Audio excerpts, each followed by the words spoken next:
Hello everybody, Marty Richards with Greater Richland Tourism today, and this is your episode of Why Did We Call It That? Now you might remember we did a previous episode regarding why was Richland Center considered dry or called a dry town. But we did that, it was really interesting, and for a long time I've been getting little bits and pieces about Richland County, Richland Center, the Greater Richland Area, and its relationship to prohibition and just an anti-drink sentiment that existed in the area and the forces that kind of argued against that as well. So I finally decided, let's put one little story together that kind of encapsulate all of those, because at the back end of this story, we've got a true Paul Harvey and now the rest of the story moment. So you might recall Richland Center from the previous episode has had two different votes to actually be a dry town. So initially in the early 1900s, they took a vote and decided they were going to be a dry town, which, let's be honest, Richland Center was never truly dry because the service clubs always had their establishments. So the VFW and the American Legion always had their establishments, and those were allowed by law. Then Prohibition hit, 1920 to 1933, and so the country was to be dry, which it never was dry.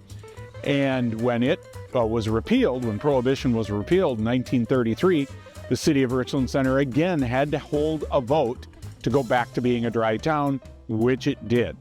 And then it wasn't until 1986. So that's a little bit of a review of the timeline. 1986 is when then Richland Center did finally, out of all the cities in Wisconsin, basically became the last town to repeal Prohibition in the city of Richland Center. Now, I've had a lot of little stories that relate to this throughout the county. One, I know we have found a newspaper clipping from the late 1920s, I believe it was 1928, that federal revenue agents actually had a shootout just outside of Yuba where they found a still, and the still operator was apprehended or was chased, a shootout ensured, and the still operator was able to escape. No one was injured. However, when they went into the town to try to do a little investigation to find out who the still operator was, strangely, there were no residents in Yuba that had any idea who that operator was, so he got off scot-free.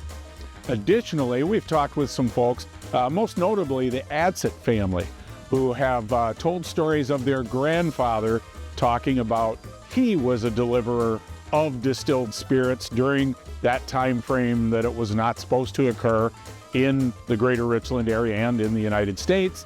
But then when Prohibition was repealed, he knew where everybody lived, so he was hired by the U.S. Postal Service to then go and be a rural mail delivery individual. So kind of interesting how one career leads to the other. But the greatest story of all, the one that really piques our interest, is the one from 1960, and it was brought to us by local resident Cindy Olson about her grandmother, who I kind of remember her grandmother, just a nice woman, seriously, but apparently she was a lawbreaker. So we looked up, or she shared with us, the Republican Observer, which was the newspaper of the time, in March 16th of 1960.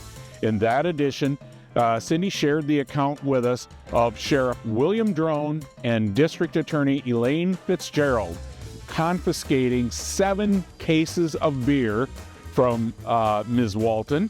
Also, there were partial cases of vodka, whiskey, brandy, and several empty beer bottles as well, after an undercover alcohol agent had purchased from Mrs. Walton. Now, when you think about this, in 1960, yes, Richland Center was a dry town, but the rest of the United States, this was not a discussion.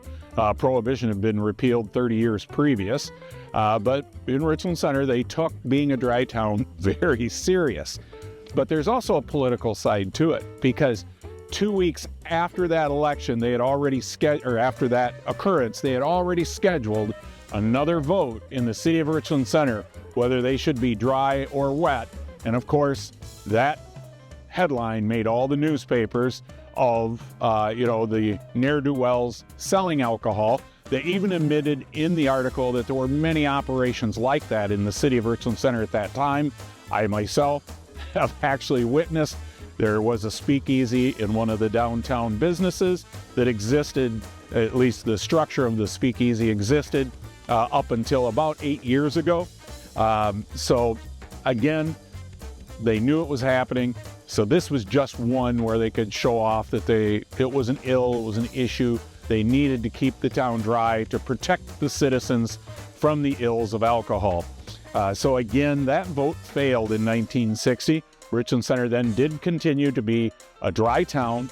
And then it wasn't until 1986 that Richland Center finally joined the rest of the free world, basically, in allowing alcohol sales through retail establishments. So a little more of and here's the rest of the story for you. And I encourage, go on out to YouTube if you want to find part one of why is Richland Center considered a dry town. You'll see that video and it kind of leads into this one. But for Greater Richland Tourism, I'm Marty Richards. Let's everybody have a great day.